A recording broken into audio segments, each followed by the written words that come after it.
Referred to in the West as Russia's Donald Trump. He's one of the richest men in Russia, with a fortune estimated at $1.2 billion. And unlike most Russian billionaires, he made it with computers rather than oil and gas. Aras Agalarov is the president of Crocus Group International. He tells Karina Malikian about his path to the top.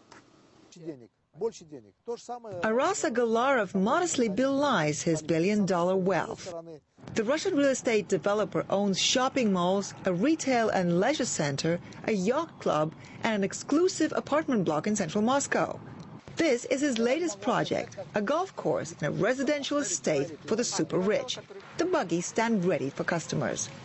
Agalarov knows how to put money to work, but prefers to work on his own. I like to do everything myself. That's why it's not for me to sit at the computer and worry when the stocks go down, etc. I love to do what I can see, touch, and maybe it sounds childish, but I can boast about.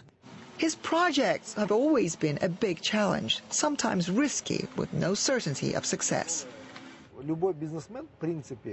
Any businessman is a risk taker by nature. I have always been that way. And any of my projects was taking that risk. When I built Crocus, I invested all my money and all my property into it. If it had not worked out, I would have gone bankrupt. But he didn't, and before he knew it, business was booming. In 1999, prices for land were quite low, so we sold our trade fair business for $18 million and invested all the money into this land. We had to borrow extra money. At the time it was $25 million, and began to develop Crocus. By the year 2000, his company developed a successful retail business, all on one site.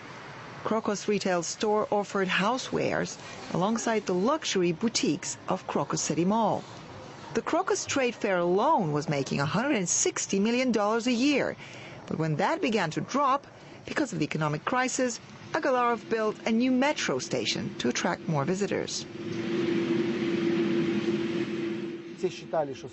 Everyone thought there's no need for it, as not many people would use it. So I built it with my own money. It cost us about 600 million rubles. I think it's a very good investment, because a territory with a metro inside it has a very different price. He prefers building outside the city, and not only because his projects are so spacious. There's no land property in Moscow. Moscow land is all rented. Outside the city, land is for sale. If you're making big investment projects on rented land, it's always much worse than when this land is your own property. There's one more project he's just completed, the new Vegas shopping mall that cost him 16.7 billion rubles, or $537 million. The bulk of the money came from a bank loan.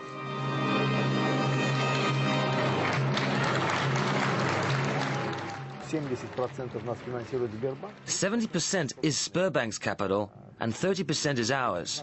Our personal money was always reinvested from previous projects. And into this 300 hectares golf course estate outside Moscow. 200 exclusive residencies, a hotel, a swimming pool next to a private lake. Even though Russia's richest people have seen their fortunes diminished over the past year, many of these exclusive buildings have already been sold. We're estimating $10,000 per square meter all-inclusive for houses near the waterfront, and $7,000 for houses further from the water. A house like that could be worth between $7 and $10 million. The estate will provide everything a Russian multimillionaire might need. Forbes magazine ranks Aras Agalarov at 56 in Russia and number 962 in the world. His fortune is estimated at just over $1 billion. I don't exactly understand how they calculate this. If they mean cash, then I don't have that money. If they mean real estate, then the figure is much higher. Despite the crisis, Aras Agalarov has not turned to foreign or Russian investors. Nor has he lost his faith in Russia as a place to do business, even though he says the United States is more business-friendly. I think the best tax system is in the United States. The US has minimal customs duty. If you're developing business there and investing your money, then the tax you pay is minimal. But he says Russia has the opportunities, the fast-growing market, and that's where his business will stay. Karina Melikan, Business.